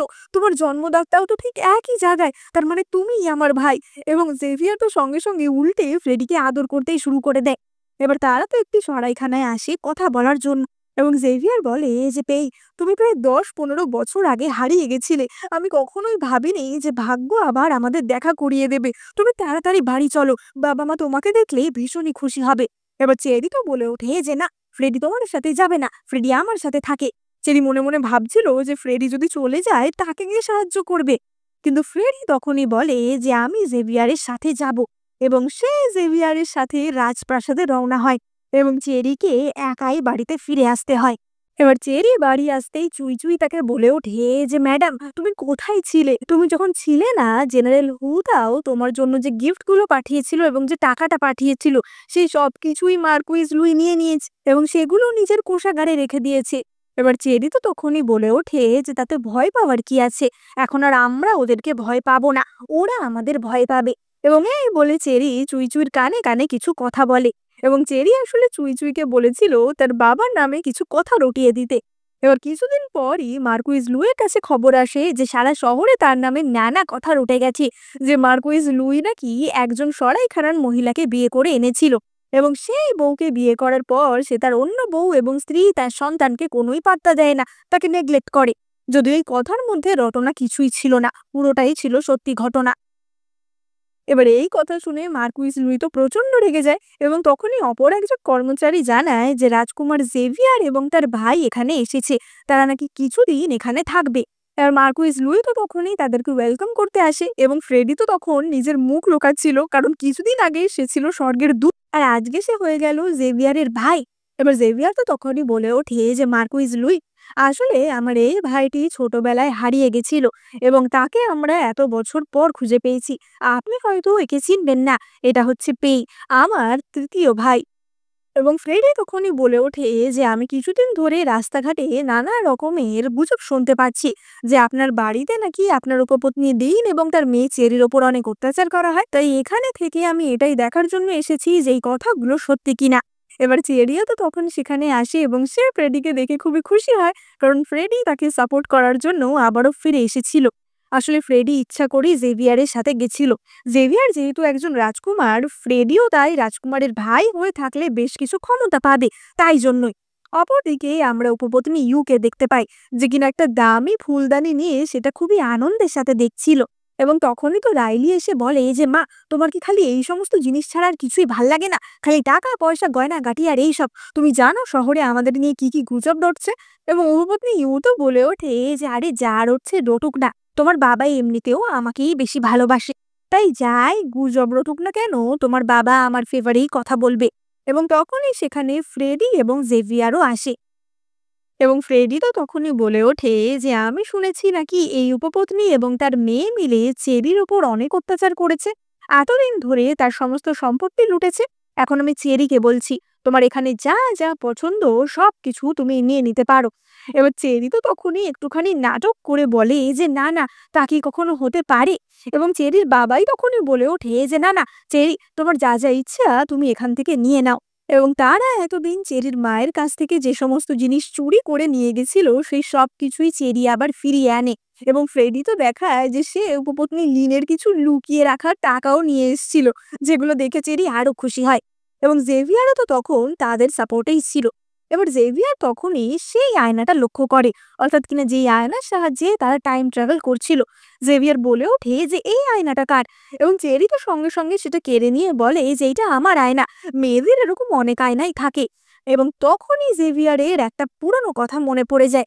জেভিয়ারের মনে পড়ে যায় যে তার পিসি, অর্থাৎ কিনা মহারাজের একজন বোন ছিল, যারও কিনা এরকমই একটা আয়না ছিল, কিন্তু প্রায় 30 বছর আগে সে হারিয়ে গেছিল, এবং তারপর আর তার কোনো খোঁজ পাওয়া যায়নি। তাহলে কি এই আয়নাটার সাথে কোনোভাবে সে যুক্ত রয়েছে? তাহলে কি চেরি কোনোভাবে সেই মহিলার থেকে এই আয়না পেয়েছে? এবং জেভিয়ার বলে যে চেরি, এই আয়নাটা তোমার আমি জানি, তবে কিছুদিন কি এই আয়নাটা আমি নিজের কাছে রাখতে পারি? এবং চেরি তো রাজকুমারকে সেই আয়নাটা কিছুদিনের জন্য দিয়ে দেয়। অপরদিকে আমরা চেরি এবং ফ্রেডিকে দেখতে পাই। চেরি ফ্রেডিকে একান্তে জিজ্ঞাসা করে যে ফ্রেডি, তুমি তো স্বর্গের একজন দূত, তাহলে তুমি হঠাৎ জেভিয়ারের ভাই হওয়ার জন্য রাজি হয়ে গেলে কেন? এবং ফ্রেডি তখনই বলে যে চেরি, আমি তোমাকে আজকে একটা সত্যি কথা বলতে চাই, তুমি রাগ করবে না তো? চেরি বলে যে না না, রাগ করব কেন? এবং ফ্রেডি তখনই বলে যে চেরি, আমি তোমাকে এতদিন মিথ্যে কথা বলেছি, আমি আসলে কোনো স্বর্গের দূত নই, আমি আসলে ভবিষ্যৎ থেকে আসা একজন টাইম ট্রাভেলার, আর ওই আয়নাটা আমার কাছেও রয়েছে। ওই আয়নার মাধ্যমেই আমি প্রাচীন কালে এসেছি। আসলে আমি তোমাকে এর আগেও অনেকবার সত্যিটা বলবো ভেবেছিলাম, কিন্তু বলবো বলবো করে আর বলা হয়নি। এবং চেরি তো তখনই ফ্রেডিকে গগ বলে ডাকে, মানে যেমন কোরিয়ানরা ওপ্পা কথাটা ব্যবহার করে তাদের পছন্দের মানুষের জন্য, তেমনি চাইনিজ মেয়েরা তাদের পছন্দের মানুষ বা ক্রাশের জন্য গগ কথাটা ব্যবহার করে। এবং এটা শুনে ফ্রেডিও তো বুঝতে পারে যে চেরিও তাকে পছন্দই করে। এবং ফ্রেডি তো চেরিকে কোলে নিয়ে ঘুরিয়ে নেয় যে সত্যি আমি তো খুবই ভয়ে ছিলাম যে তুমি রাগ করবে কিনা। এবং চেরি তো বলে যে না, আমি তো প্রথম দেখা থেকেই তোমাকে পছন্দ করতাম, কিন্তু আমি তো ভাবতাম যে তুমি হয়তো স্বর্গের কোনো দূত। এবং চেরি তখনই মনে মনে ভাবে যে স্বর্গের দূত না হলেও ফ্রেডি তো ভবিষ্যৎকাল থেকে এসেছে, তাহলে সে কি চেরির জন্য সারা জীবনেই প্রাচীনকালে থাকতে রাজি হবে? নিশ্চয়ই ফ্রেডির মা বাবাও ভবিষ্যৎকালেই থাকে। তাহলে তাদের সম্পর্কের কি আদেও কোনো পরিণতি হবে? এবার আমরা রাতের বেলা দৃশ্য দেখতে পাই। এবার ফ্রেডির আইপ্যাডে চেরি এবং ফ্রেডি দেখছিল যে কিভাবে শুয়োরের খাবার তৈরি করা যায়। মানে শুয়োরের খাবার বলতে সাধারণত আগেকার দিনে শুয়োরদের একটা বিশেষ ধরনের খাবার দেয়া হতো, যেটা খেলে তারা আরো বেশি বেশি করে খাবার খাবে, মানে তাদের আরো বেশি করে খিদে পাবে, যাতে তারা আরো মোটা হবে এবং তাদেরকে বিক্রি করে ভালো টাকা উপার্জন করা যাবে। এবং চেরি আর ফ্রেডি সেই খাবারই উপপত্নী ইউকে খাওয়ায়। এবার উপপত্নী ইউ তো অনেক বেশি বেশি করে খাওয়া দাওয়া শুরু করে, মানে দিনে সে ব্রেকফাস্টই প্রায় ২-৪ বার পড়তো, এরকম অবস্থা। এবার উপপত্নী ইউ এর কর্মচারী বাই তো বলে ওঠে যে, ম্যাডাম, আপনি আজকাল একটু বেশি খাওয়া দাওয়া করছেন না? এবং উপপত্নী ইউ বলে যে, আরে বুঝছো না, আমি নিশ্চয়ই প্রেগনেন্ট। আগেরবার যখন আমি রাইলিকে নিয়ে প্রেগনেন্ট ছিলাম তখনও আমার এরকম বেশি বেশি খিদে পেত। আমি নিশ্চয়ই মার্কুইস লুইয়ের বুড়ো বয়সের সন্তানের মা হতে চলেছি। এবং এই কথা ভেবে উপপত্নী ইউ তো ভীষণই খুশি মনে ছিল যে যাই হয়ে যাক না কেন মার্কুইস লুই আমায় কিছু বলবে না, কারণ এখন তো আমি তার সন্তানের মা হতে চলেছি। এবার অপরদিকে আমরা চেরি এবং ফ্রেডিকে দেখতে পাই। চেরি তো ফ্রেডির কাছ থেকে মডার্ন যুগের অনেক রকমের গল্প শুনছিল এবং ফ্রেডি তখনই বলে ওঠে যে, চেরি, তুমি কি আমার সাথে মডার্ন যুগে যেতে চাও? এবং চেরি বলে যে, মডার্ন যুগে? নিশ্চয়ই। এবং আবারও তারা আয়নার মাধ্যমে মডার্ন যুগে আসে এবং সেখানে চারদিকের দৃশ্য দেখে চেরি তো ভীষণই অবাক হয়ে গেছিল। চারদিকের বড় বড় বিল্ডিং, কত রকমের লোকজন, কত দোকান, সেখানের মেয়েদের নতুন নতুন পোশাক। এবং সেই দেখে চেরি তো ভাবছিল যে, বাহ, এগুলো কি সুন্দর।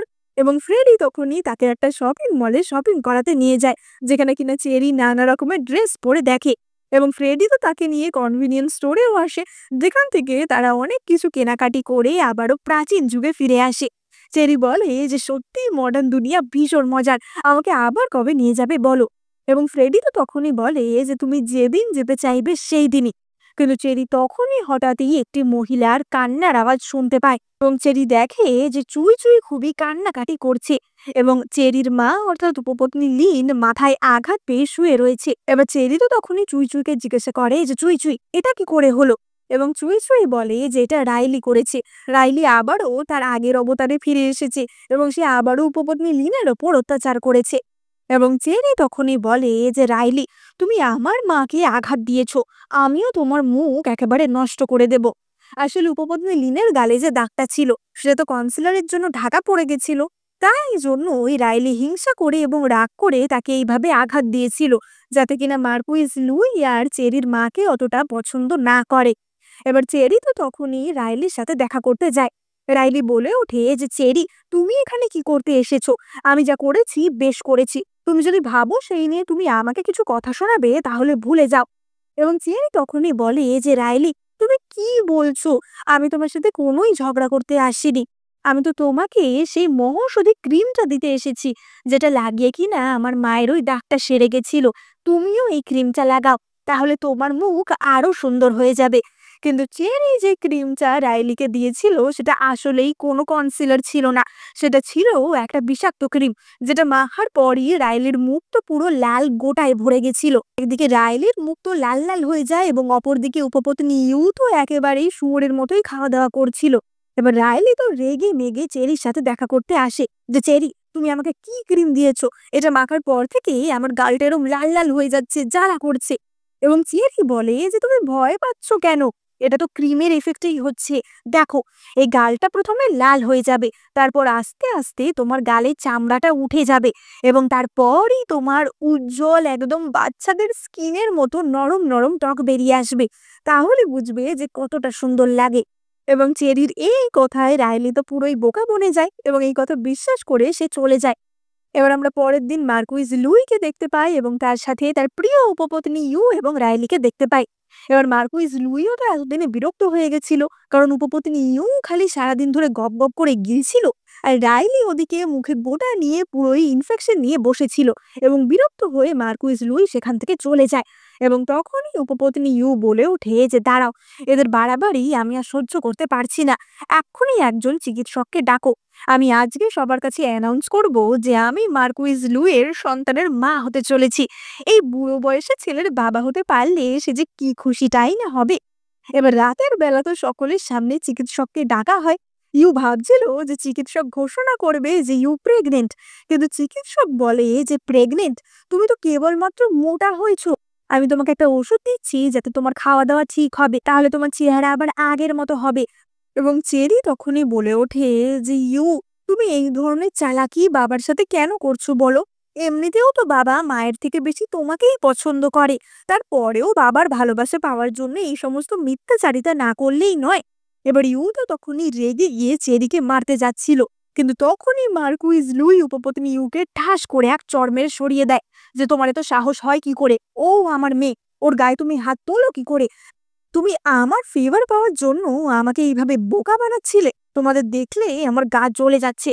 আজকের পর থেকে তোমরা এই প্রাসাদের বাইরে আর বেরোবে না, আর এদেরকে এক বেলার বেশি খাবার দেবে না। আর মার্কুইজ লুই তো তখনই চেরির মায়ের দিকে তাকায় এবং মার্কুইজ লুই ভাবে যে সত্যি লিনকে আমি কতদিন দেখিনি, যত দিন যাচ্ছে ওকে আমার আরো সুন্দরী মনে হচ্ছে।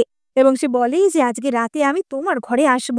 এবার আমরা রাতের বেলার দৃশ্য দেখতে পাই এবং মার্কুইজ লুই তো চেরির মায়ের ঘরে আসে, কিন্তু চেরি প্রতিবাদ করে যে তার মায়ের শরীরটা সেদিনকে ভালো নেই। কিন্তু মার্কুইজ লুই সেই নিয়েও একটা সিন ক্রিয়েট করে এবং বলে যে তুমি যদি আমার সেবা করতে না চাও তাহলে তোমাকে বউ বানিয়ে রাখার কি দরকার। এবং সে তো রেগে মেগে সেখান থেকে চলে যায়। এবার চেরি তো এই নিয়েই কথা বলছিল ফ্রেডির সাথে এবং সে দুঃখ করছিল যে কিভাবে প্রাচীনকালের মেয়েদের একটাই ভূমিকা ছিল স্বামীকে সন্তুষ্ট করা, তা না হলে সে নিজের কোনো ইচ্ছেই পূরণ করতে পারতো না, তার স্বাধীনভাবে কোনো কিছু করার অধিকারী ছিল না। এবং ফ্রেডি তখনই বলে যে তুমি কোনো চিন্তা করো না, তোমাকে আর তোমার মাকে আমি ভবিষ্যতে নিয়ে যাব, সেখানে এরকম কারোর সাথে হয় না, সেখানে মেয়েরা নিজেদের অধিকারের কথাও বলতে পারে। তুমি বলো তুমি কি আমার সাথে যাবে? কিন্তু তারা যখন এই কথা বলছিল সেই সব কথা রাইলি শুনে নেয় এবং রাইলি মনে মনে ভাবে যে তাহলে এই ছেলেটা রাজকুমার জেভিয়ারের ভাই না? ভবিষ্যৎ দুনিয়া সেটা আবার কি? এবং সে তার বাবার কাছে তখনই নালিশ করতে চলে যায় যে বাবা, আমি তোমাকে সত্যি বলছি, চেরি কিছু একটা গন্ডগোল পাকাচ্ছে। এবার মার্কুইজ লুই তো তাকে ধাক্কা মেরে সরিয়ে দেয় যে তুমি আগে তোমার মুখটা ঠিক করো, তারপর এসে এইসব কথা বলবে। এবং রাইলি বলে যে বাবা, চেরি আমার মুখের এমন অবস্থা করেছে, তুমি আমার কথা বিশ্বাস করো। এবং মার্কুইজ লুই বলে যে চেরিকে তোমার থেকে অনেক বেশি ভালো দেখতে, ও তোমার সাথে এমনটা করবে কেন? কোনো প্রমাণ ছাড়াই তুমি বারবার ওদের ওপর দোষারোপ করছো। এবং তখনই রাইলি একটা শয়তানি কথা বলে। রাইলি বলে যে বাবা দেখো, চেরিরও তো বিয়ের বয়স হয়ে গেছে এবং বুয়োটাও চেরির সাথে বিয়ে ভেঙে দিয়েছে। তাই বলছিলাম যে যদি আমরা চেরির বিয়েটা মন্ত্রী সেনের সাথে ঠিক করি তাহলে কেমন হয়? এমনিতেও চেরি একজন উপপত্নীর মেয়ে, তাই তাকেও কেউ উপপত্নী করেই রাখবে। আর মন্ত্রী শাহও শুনছিলাম যে তার 3 নম্বর বউ খুঁজছিল। যতই মন্ত্রী শাহের 70 বছর বয়স হোক না কেন, সে তো ভালোই বড় লোক, তাই না? তাই চেরিকে যদি আমরা ওই বাড়িতে বিয়ে দিতে পারি তাহলে আমরাও কিন্তু বেশ ভালো রকমের উপহার পাবো। এবং এই আইডিয়াটা মার্কুইজ লুই ভীষণই পছন্দ করে। এবার পরের দিন সকাল হতেই চেরির কাছে মার্কুইজ লুই এবং রাইলি আসে এবং রাইলি তো বলে ওঠে যে চেরি, তাড়াতাড়ি তৈরি হয়ে নাও, তোমার সাথে মন্ত্রী সেনের বিয়ে ঠিক হয়েছে। এবার উপপত্নী লিন তো তখনই মার্কুইজ লুইকে বলার চেষ্টা করে যে মন্ত্রী সেন, কিন্তু মন্ত্রী সেনের বয়স তো প্রায় 70 বছরের কাছাকাছি, এরকম একটা বুড়ো লোকের সাথে আমরা আমাদের চেরির বিয়ে কি করে দেব? এটা কখনোই হতে পারে না। তার চেয়ে তো একটা সাধারণ যে কোনো লোকের সাথে বিয়ে দেওয়া ভালো, সে গরিব হলেও হবে, কিন্তু একটা বুড়ো লোকের সাথে। এবং মার্কুইজ লুই তো তার মাকে ধাক্কা মেরে সরিয়ে দেবে, তুমি এইসব নিয়ে বলার কে? আমি ওর বাবা, আমার যার সাথে ইচ্ছা আমি তার সাথে বিয়ে দেব। লোকেরা এক্ষুনি এদেরকে বেঁধে ফেলো, আজকে রাতেই আমি চেরির বিয়ে দেব। এবার তখনই তো চেরির মা তাকে গার্ড করে দাঁড়ায় যে না, আমি আমার মেয়েকে ওই বুড়োর সাথে বিয়ে দিতে দেব না। এবং মার্কুইজ লুই এসে তখনই উপপত্নী লিনের গলা টিপে ধরে যে তুমি তো নিজের স্বামীর সেবা করতে চাও না, তোমার মেয়েটাকেও কি এমন বানাচ্ছ? এবং রাইলি এসে তখনই চেরিকে তার মায়ের থেকে সরিয়ে নেয়। কিন্তু তখনই সেখানে হাজির হয় ফ্রেডি এবং জেভিয়ার। এবং জেভিয়ার তো তখনই রাইলিকে বলে ওঠে যে রাইলি, তাহলে এটাই তোমার আসল রূপ? মানে জেভিয়ার আর রাইলির যে সম্পর্কটা হতে পারতো সেটা অবভিয়াসলি আর হয় না। এবার মার্কুইস লুই তো বলে ওঠে যে, কিন্তু রাজকুমার আপনি এখানে এই সময় কি করছেন? এবং রাজকুমার জেভিয়ার বলে যে, আমি মহারাজের ডিক্রি নিয়ে এসেছি, এক্ষুনি তুমি নিচু হও। রাজকুমার জেভিয়ার বলে যে মহারাজ তার হারিয়ে যাওয়া বোনকে খুঁজে পেয়েছে। তার সেই হারিয়ে যাওয়া বোন হচ্ছে উপপত্নী লিন, অর্থাৎ চেরির মা। চেরির মা বহু বছর আগে রাজপ্রাসাদ থেকে হারিয়ে গেছিল এবং তারপর তার স্মৃতি ভ্রংশ হয়ে যায়। তাই জন্য তার মনে ছিল না যে তার বাবা মা বা পরিবার পরিজন কারা।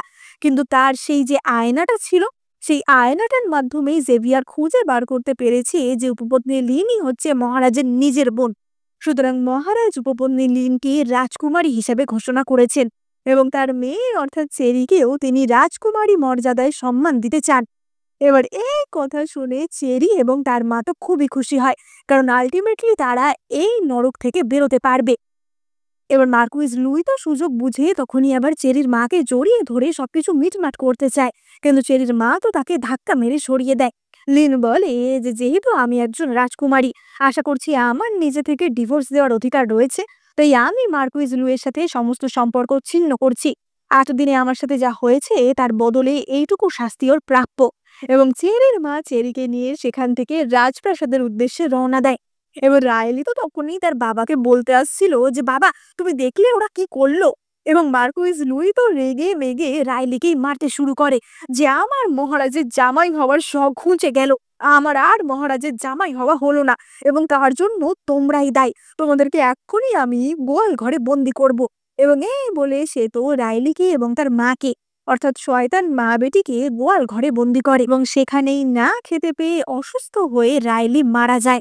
এবার অপরদিকে আমরা দেখতে পাই যে চেরি এবং তার মা তো বেশ খুশি ছিল এবং তারা মনের আনন্দে দিন যাপন করছিল এবং তারা একদিন বাজারে শপিং করতে এসেছিল এবং তখনই সেখানে আসে রাইলির মা উপপত্নী ইউ এবং তার অবস্থা তো এখন পুরোই পাগলের মতো হয়ে গেছিল। সে হাতে একটি ছুরি নিয়ে বলে ওঠে যে, হ্যাঁ লিন, তুমি আমার জীবনটা নরক করে দিলে, আমি তোমাকে ছাড়বো না। এবং সে লিনকে মারতে যায়, কিন্তু তখনই জেভিয়ার এসে পিছন থেকে ইউকে হত্যা করে এবং ইউ সেখানেই মরে যায়। জেভিয়ার বলে যে, আমি শুনেছিলাম যে উপপত্নী ইউ গতকাল পালিয়েছে, কিন্তু আমি বুঝতে পারিনি যে সে লিনকেই মারার জন্য আসবে। কিন্তু আজকে আমি ওকে সরিয়ে তোমাদেরকে বিপদ থেকে রক্ষা করতে পারলাম। আশা করছি তোমাদের আর কোনো বিপদ হবে না। এবং আমরা দেখতে পাই যে ফ্রেডি এবং চেরি তো আনন্দের সহকারে এখানেই দিন যাপন করতে থাকে এবং ফ্রেডি তো চেরিকে বলে যে যেহেতু চেরির আর এই প্রাচীন যুগে থাকতে কোনো সমস্যা হবে না, সে এখন একজন রাজকুমারী, তাই ফ্রেডি ও চেরির সাথে এই প্রাচীনকালেই থাকবে এবং সেও চেরির সাথে প্রাচীনকালেই থেকে যায়। এবং এভাবেই আমাদের এই মিষ্টি টাইম ট্রাভেলের গল্প শেষ হয়। তো তোমাদের এন্ডিংটা কেমন লাগলো সেটা কিন্তু জানাতে একদম ভুলো না। তোমাদের কি মনে হয়, চেরি মডার্ন যুগে গেলে বেশি ভালো হতো নাকি ফ্রেডি প্রাচীন যুগে থাকায় বেশি ভালো হয়েছে? এক্ষুনি কমেন্ট করে জানাও। ড্রামাটা কেমন লাগলো সেটাও অবশ্যই কমেন্ট করে জানিও। ভালো লাগলে এক্ষুনি কিন্তু লাইক, কমেন্ট, শেয়ার আর সাবস্ক্রাইব করে দিও। আর এই চ্যানেলে আমি তোমাদের জন্য অনেক চাইনিজ মিনি ড্রামা শেয়ার করে থাকি, তাই তোমরা কিন্তু ঝটপট সাবস্ক্রাইব করে দাও, না হলে কিন্তু নতুন নতুন ড্রামা তোমাদের মিস হয়ে যাবে। দেখা হবে পরের